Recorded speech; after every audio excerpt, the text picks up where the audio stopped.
Welcome to the Reel Film Chronicles. In today's very special episode, your hosts, Brian and Nathan, are going to be running through some of their favorite vampire films.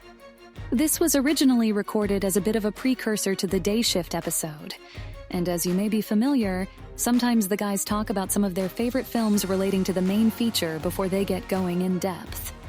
In this case, the vampire genre talk lasted long enough that we felt it warranted its own episode. Oh yes, in case you're wondering, my name is Cell, and I'm an AI bot sent in to help the guys record these intros when they don't have the time or patience to do it themselves. Such lazy humans. So please, sit back, relax, and enjoy the show.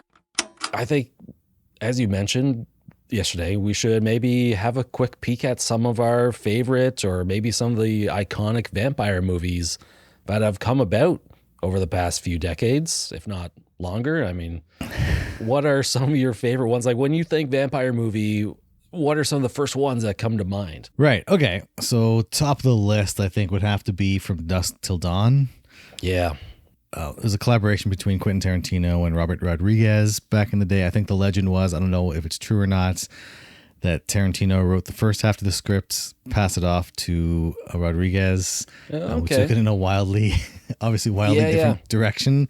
Oh, that's interesting. I could totally see that, because the movie does have like a very definite, like, here's a turning point of like monster mayhem. Yeah, and that was such a great movie. Crime/heist movie turns into like a vampire survival movie. But it's got the right mix of action, horror, comedy, and camp.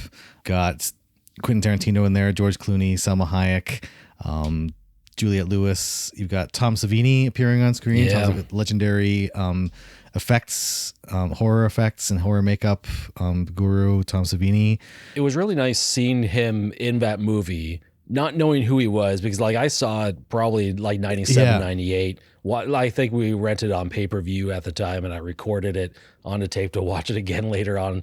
And then over the years of experiencing horror movies, seeing his career and how much influence he had on a ton of different horror franchises, it was just so retrospectively really nice to see him in there. But please go ahead. Yeah, I think that one, like From Dusk Till Dawn, is peak for me. I love Tarantino and Rodriguez. Another one that comes to mind is Byzantium. Okay. It's one of, I think, 2 movies directed by Neil Jordan about vampires, the other one being Interview with the Vampire. Okay, yeah. Which is also on my list of kind of top vampire movies. There was one from, is it 2014? I don't know, it was a couple of years back. Only Lovers Left Alive with Tom Hiddleston and Tilda Swinton. Yeah, it's a couple of vampires dealing with existential ennui after centuries of being alive, and just trying to sort their stuff out psychologically. So it's kind of deconstruction of the vampire mythos. There's some. It's not a comedy, but there's some comedic elements mixed in there. Yep. Kronos, was it the first movie by Guillermo del Toro? First feature length, or one of the first feature lengths. It's one of the only Del Toro movies I have yet to see, actually. Yeah, it's really neat. Like that one, like Byzantium, I like. It takes a different twist on the vampire mythos. It's really good. Also stars, is it Gemma Arterton? Yeah. If I'm pronouncing that correctly. And then Saoirse Ronan, before she came into the limelight with stuff like Lady Bird. I remember watching like Hannah and Byzantium before Saoirse Ronan was like a household name kind of thing. Was she the main girl in Hannah? Yeah. Really? Holy jeez. It's been an ages. So it was like I was a fan before it was cool. I was like, I'm a Saoirse Ronan hipster. Some other good ones. Daybreakers with Ethan Hawke, who I would cast in everything and I would never cut out of my movie. Also Sam Neill's in that one. It's kind of neat. It's set in, I think, the dystopic future of 2019, when vampires are essentially the dominant species. Humans are kept in tanks, kept alive for their blood. I did see that. Yeah, that was a weird film. It's a loose metaphor for like resource scarcity. Like, I think you talk about like oil and natural gas. You look at like, we need like the color. It's a thinly veiled metaphor for kind of resource scarcity. It was kind of a cool take on things. Willem Dafoe's in that one as well. Yeah. That one, they actually do find a cure for vampirism. Spoiler alert. I don't know how spoilery that is, but that was a solid movie. Think probably Blade, have to mention up there. I still haven't seen the third one. I've seen the first two. I know. What? You just go watch that right now. We'll pick up recording afterwards. Some other solid ones. I think we were just talking before the recording about What We Do in the Shadows, which is absolutely brilliant. Love comedic take. Yeah, I really enjoyed it. I don't think I enjoyed it as much as Brian did. This is one of his top comedies of all time, apparently. Apparently. I can confirm it is one of my top comedies, yes.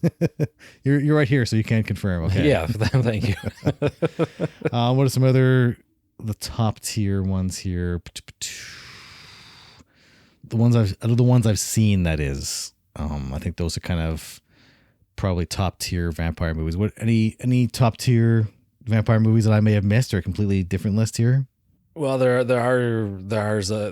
are a few. Yes, okay. And I'll go through a little bit. Like, I put together a quick list.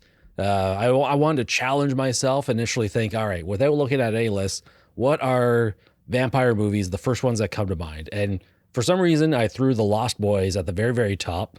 You know what? I know why. It's because I watched Flatliners last week with Kiefer Sutherland, who was also in Lost Boys, and there's some like cross references going on there, I think. Yeah, The Lost Boys I didn't watch it when I was a kid, so maybe the nostalgia value for me isn't there. But like I watched it a couple of years ago, and I'm just like, eh. Yeah, it may not be that great in retrospect, but it's definitely iconic one way or another. It's iconic for sure. Yeah. What We Do in the Shadows, of course, you mentioned. Love the film. I don't watch it often enough, but I don't find I really go back to comedies very often. But Interview with the Vampire, for sure. I mean, what was that, mid-90s? That was a pretty big film. I mean, having Brad Pitt and Tom Cruise like in one movie, boom, that was guaranteed. And then, of course, being an adaptation of Anne Rice's source material. I mean, we grew up with Anne Rice books. I've never read a single one, to be honest with you. But everyone knew about Anne Rice and her vampire world. It's like, I wouldn't be surprised if her like take on a vampire was like very defining for an entire generation. Oh, probably. Underworld. Yeah, I mean, well, I put Underworld kind of in my mid tier. I have like a mid tier list here as well. Oh, okay. I didn't go that far. I just wanted to shoot out some iconic, like top of my head vampire movies, and of course Underworld. I mean, I really at the beginning of the pandemic, I watched all 5 like one a week. Had a lot of fun watching them, and I just recently picked them up on 4K disc, and I'm really looking forward to revisiting them. I mean, they're good fun. It's I really enjoy them, and for what they are, I'm gonna watch them again. But for me, they're not like top tier vampire flicks. Like, it's middle of the road. Fair. Like, I'm gonna watch it, but I'm like, it's not. They're not necessarily genre defining for me. No. Yeah, I mean, that's absolutely fair. Like, I'm not thinking about star ratings when I threw together this list. I'm not. Oh, they're just Underworld movies, absolute ton of fun. I just love watching Kate Beckinsale kick a ton of butt. And Let the Right One In, as well as the American remake of Let Me In. I haven't seen them yet. Yeah, 2 really, I mean, they're good. They're interesting. It's like, of course, the title plays on one of the classic vampire, I don't want to call it a trope, but like just a vampire like mythos thing. Part of just the like, mythology, right? Yeah, of just like you have to invite a vampire in to your home in order for him to actually enter your premises. Blade, of course, I mean, that was iconic back in the day. Yeah, we are getting Blade again in the MCU. He's coming back in with a movie or a TV series. I'm not. Movie, I think, right? A movie. Mahershala Ali. I'm probably butchering that name as well. And of course, this one, a little on the vampire fringe, but Van Helsing, specifically because I have that in my mid tier. Yeah. Yeah, it's Stephen Sommers, director of The Mummy, and it has that kind of adventure feel to it. It's Hugh Jackman, I believe, and it has that entire intro scene as like a shot-for-shot remake of one of the classic Universal monster movies. Oh yeah, when they're the peasants kind of storming the castle there. Right? Yeah. It was really neat. That's probably shows why that's the best part of the whole movie. And I think Kate Beckinsale is in that one as well. So she definitely is. Oh my god! I just know these things for science, Brian. In-house Kate Beckinsale expert Nathan in the Reel Film Chronicles. I threw on Vampires, the John Carpenter Vampires, just because I watched that a couple years ago. Definitely not a top tier or maybe even middle tier film. It's weird because I love, you and I both are huge John Carpenter fans, and I finally watched Vampires. Usually I see it as John Carpenter's Vampires. It's hard to, it sounds weird just saying vampires. For me, that's really potentially my least favorite John Carpenter film, definitely lower tier. I think I gave it a 3 out of 5 stars. So it's not god awful, which but is still a respectable score, but still on the lower end of Carpenter films. Yeah, I was just I was really kind of disappointed. You need to go out and watch The Ward, so that takes the lower tier. You might break under 3 stars for that one. Yeah, no, I've heard things. And of course, From Dusk Till Dawn. I mean, that movie was I do have vivid memories of watching that and seeing all the stars like George Clooney. I don't know if I'd seen Pulp Fiction at that time or not, but I knew who Quentin Tarantino was, at least probably just through the movie magazines, right? Juliette Lewis from a few films before. I mean, she was Natural Born Killers, man. Yeah. Yeah, exactly. And it's just I was getting to that age. It's I'm watching a lot of these harder R-rated movies, and that one, From Dusk Till Dawn, just fit right in. It was just and the humor in it as well, just the absurdity of the last half and some of the stuff going on was really neat. The thing too is just seeing George Clooney as a badass action star. I don't seen him before in ER and stuff, right? That's where he got his start, was on. And then I think there were some rom-coms and stuff. So seeing him as an action star was he's really good at it too. And there was a run there when he was doing a bunch of action movies, right? And I think that came out a year before Batman and Robin. So his take on his I don't know if I want to call it a take on his Batman or not, but he was in Batman and Robin as Batman. He was there. He showed up on set. It changed his career forever. And of course, the last one I had in my off the top of my head was none other than Francis Ford Coppola's Bram Stoker's Dracula, starring none other than Keanu Reeves, and I think Winona Ryder was in there. And Gary Oldman, who I don't think I really was familiar with at the time, back in the early, let's say mid-90s. Yeah, I think Anthony Hopkins plays Van Helsing in that, doesn't he? Yeah, that's right. I mean, that movie is loaded with stars. It was bonkers. I got to go back and watch it because oh yeah, I watched it when I was younger. Maybe not in the right context. And now, having seen a lot more movies and had some time to reflect, might be able to appreciate it a bit more. Yeah. Carrie Elwes is in there too. Oh man, that I did not remember. I mean, those are the sort of the ones off the top of my head. There are a few. I found a couple more in my mid-tier list. Near Dark, which again I saw later on in life. It was people will swear by this movie. I thought it was just okay. Mm-hmm. Buffy the Vampire Slayer, the original movie there. Yeah. It was okay. It was interesting. I mean, I think I don't think I ever watched that again after maybe once or twice. And I never did go on to watch the TV series that spawned, which is immensely popular, right? I mean, that went on for many years. Buffy, the TV show, sporadically. I wasn't, for whatever reason, it just never clicked with me. I thought it was a fine show. It came at the time too when we were teenagers, kind of going through a lot of the teenage stuff that they were going through, all the teenage drama component of the show. But for some reason, it just didn't click with me. But I remember it was on after school and stuff. So we're gonna catch a couple episodes at some point, right? There's another one, Shadow of the Vampire. Now, was that the sort of making of Nosferatu? Willem Dafoe was in it, I think. Yeah, and John Malkovich. Where they were filmed, it was a play on the old vampire movies. It was it's a Nosferatu looking guy. He was a movie star. Turned out he actually was a vampire, I think. Yeah, that's right. Yeah, classic. Then I put this on here too. Technically space vampires, but life force. Yeah. I saw that in a couple of lists. I was just like, I wasn't sure. I remember seeing that ages ago, and it's like I liked it. I mean, there's some good things happening in that movie, but And then like low tier here, low tier. All right. Morbius. I think. Oh my goodness. Isn't there a lower tier than low tier on your list? Well, the other ones in my low tier are Twilight. Yeah. Okay. I'm just the general, Yeah. entire films, and then maybe I'll bump this up to mid tier. But 30 Days of Night, I wasn't a huge fan of that one. It was just, I don't know. I haven't seen it in years. I love the concept, but yeah, no, I don't remember that one.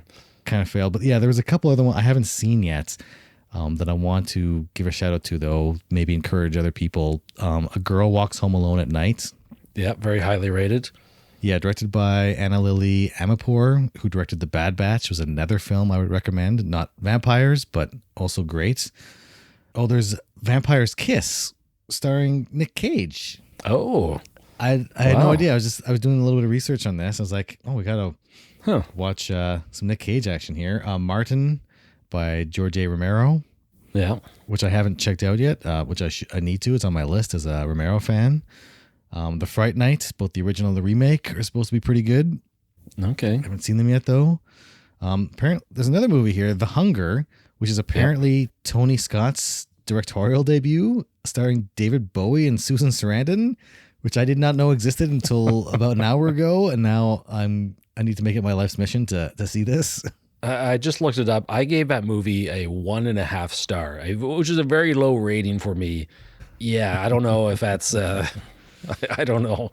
And then another seminal entry into the vampire mythos, Embrace of the Vampire. Have I seen that or not? I don't remember. I know it's an iconic film. I don't know if I've seen the entire thing all the way through. Not being crude, because it's known for it's Alyssa Milano, and there's a lot of nudity in there. But I think we'd started watching it, in university at one point, and then we got distracted by something else. I think it was video games or something, and for whatever reason we just never finished it, or drinking or something. I don't know. But these things are gonna happen. Yeah, we watched it. It's like there was the fact, it was the titillation factor. It's like, oh, a bunch of naked people with vampires, but even that didn't hold our attention. But that was like, but it's funny, like vampires have like across genres, from horror to action to softcore porn to comedy. It's fair to say that ever since Bram Stoker's original novel, and even before that, the whole mythology, like it's really something about the vampire mythos has captured our imaginations and continues to capture our imaginations. It's one of those mythologies that is continually, adapted, readapted, imagined and reimagined across genres, across cultures. It's just really interesting to see. I'm not sure. You'd have to talk to a psychologist, I guess, to look at what makes the vampire mythology so appealing. But I have to admit, it's like, vampires and werewolves, for whatever reason. Yeah. You tell me there's a movie about vampires.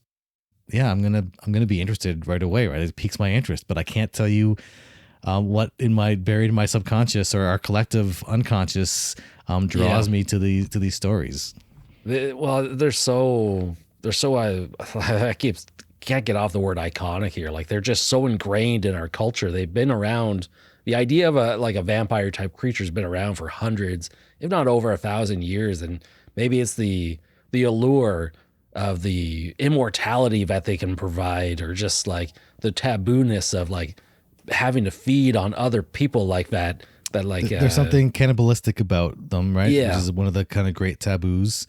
There's also, you look at a lot of these vampire stories, they're often closely related with, there's a lot of sexual imagery, even stuff that's not actually softcore porn. But if you look at something with like Interview with the Vampire, that one, there was a lot of sexual tension, a lot of homoerotic tension, a lot more than I would have picked up on as a kid, maybe, especially as a kid growing up in a smaller town without that exposure to more cosmopolitan concerns. But like the sexual tension between not just Tom Cruise and Brad Pitt, but between Brad Pitt and Antonio Banderas later on. Oh, that's right. I forgot he was in there. I was like, it was not just tension, but like it was explicit, where they were talking about like hooking up and stuff.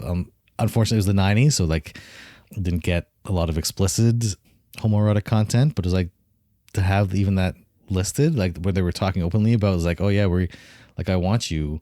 I was like, oh, this is maybe not super progressive, but I think there was an element of progressiveness in there. Yeah, I wonder if we'll ever get a Interview with the Vampire. I don't want to say a remake because it's more of an additional adaptation of the original novels and source material. Because Lestat, I think he's been in a great number of books. I mean, Anne Rice wrote about him quite a bit, I think. There was another movie, Queen of the Damned, which is apparently chronologically in the books. It took place right after Interview with the Vampire, and it was a different actor playing Lestat. But I haven't seen that one either, so I can't. And I haven't read the book, so I can't comment intelligently. But she seemed to love that character, Lestat, right? There were a couple stats I pulled out and just sort of researching in general about vampires. And I mean, Bram Stoker is kind of referenced as like that was the turning point. That novel like really got it started. But it kind of codified all the mythology into essentially like Bram Stoker was to vampires what George A. Romero ended up being to zombies, right? We're essentially taking, remixing, and kind of codifying all the elements in that mythology in a structured way. And for some reason, I failed to write down the year on this, but there was another a novel, I think that preceded Bram Stoker's by about 60 or 70 years, just called The Vampire, like vampire, John Polidori. Okay. And in Wikipedia, it says he gave birth to the charismatic and sophisticated vampire because they were seen as more like night creatures, like more feral things. And it's like animalistic. Okay. His take was like, all right, these are humans and they're kind of like going to be out to blend in and trick you. And like you fall under like the spell, maybe the hypnosis of the vampire, which is another common trait that vampires have, is that they can sort of hypnotize people and have them do their bidding type of thing, right? And then Bram Stoker provided that more modern vampire legend that we've all sort of, it was so out there and is like so popular. That's a lot of modern vampirism is based on Bram Stoker's take. Bram Stoker wasn't the original, but I think he was the kind of the modern, he was like the beginning of the modern take on the vampire mythos, right? What I call modern is a fairly long period of time, literarily speaking here, but get the idea. And I just probably, this might get cut out, but basically I watched Japanese anime Vampire Hunter D last night. Oh, I've been wanting to watch that. Yeah, really, it was really interesting. I saw an IMDb trivia where they tried to base this vampire stuff, like the vampire lore, not on Bram Stoker's, but on the Hammer horror. So Hammer was a production company, I think a British production company that was famous for a lot of like reimaginings of the classic, vampires, werewolves, all the different, cryptids and whatnot that are out there. And so they tried to base it on that. And there are some variances from that, especially the shape-shifting stuff, because that's another trait that vampires are always known for, is like mostly for shifting into a bat, but they could possibly shapeshift into other things. They touched on that. I don't know if you watched the Dracula, I could call it a mini series, a limited series on Netflix there from a couple of years back. I think it was Stephen Moffat's. Yeah, they touched on that too. Is like where Dracula is transforming into a wolf and back. Yeah, I think in What We Do in the Shadows, actually, for all the humor and humorous elements and satirical elements, there's actually they were drawing like pretty heavily on the vampire mythos and like the whole idea of like transforming into stuff. Like I think at one time, was it Jermaine Clement transforms into the cat, but it's got his face on it. It's really uncanny. Uncanny valley there. Then they have like their bat fight and everything. But yeah, horrific. Yeah, it's incredibly hilarious. Another thing I saw online was just talking about how vampires are mathematically impossible to exist. Right, in all our modern interpretations, if you're bitten by a vampire, this is another common trait. You essentially turn into a vampire, right? Depending on the mythos. Depending on the mythos, right? Because like looking at a couple of the mythos is like you have to like be bitten and then drink their blood. So it's like more of a process. But yeah, if it's just a bite, then go ahead. Yeah, no, and I like I like the different variances that like each movie, like you know, you're going to walk into a vampire movie. It's like, oh, what type of vampires is this going to be? It's one of the exciting things of that is seeing the rules that they're going to play by. But in this particular case, a physics professor basically figured, you know, if one of the first vampires was like seeing people were like reporting seeing real vampires in real life around 1600, right? And based on most modern interpretations, it's like vampires are going to feed conservatively maybe once a month. And they're saying if one vampire was in 1600 and fed on one person once a month, and each subsequent person was turned into a vampire and they fed on one person per month, every single human would be gone in about 2.5 years. And it's just like, so mathematically, the whole thing just doesn't work out. And I kind of like there's a failing in that logic though, because not everybody who's drained of blood is fed on is going to turn into a vampire. Most of them are going to be dead. Well, I mean, right? obviously this is taking one specific interpretation. I mean, you can't really argue someone's belief of what a vampire does and doesn't do, right? For all the fictitious things happening here. I start my own religion about vampires. Start the vampire crusades. That's the other important thing, is that there are like societies, like real life societies of like vampire hunters out there. Like the vampirism is a thing people want to sort of undertake and enjoy the lifestyle of, right? I mean, you've probably seen like prosthetics and whatnot of people turning their teeth into these fangs and, you know, pretending to drink blood. And I'm sure some people have drank real blood out of this whole thing. Isn't there like a whole subculture where like they actually do, like people will like willingly, like consensual, like they'll give blood and then other people will drink it, or they'll drink each other's blood. So it's permeated through our culture across multiple generations to the point where it is becoming its own thing. Like there is real life representation of vampires out so there. There could be like in a couple hundred years, there could be like a vampire religion could spring up out of this. You never know, right? How cultures develop. Yeah, exactly. Yeah. That was another interesting thing about Vampire Hunter D is it takes place like 10,000 years in the future or something in the year 12,000. So it has that like, and that's the other element is like a vampire movie can be set in any setting in the future. A lot of sci-fi elements are in vampire stuff. There's a lot of old like medieval stuff with vampires. Like there's no limit to the interpretations and settings of vampires on screen. I don't even think like in terms of superheroes, like Morbius, I don't think he's the only vampire. And you got Blade, who's like half vampire, but there's I think a bunch of different vampire characters as superheroes, right? So like to be reimagined as superheroes as well as like good guys or anti-heroes. Definitely.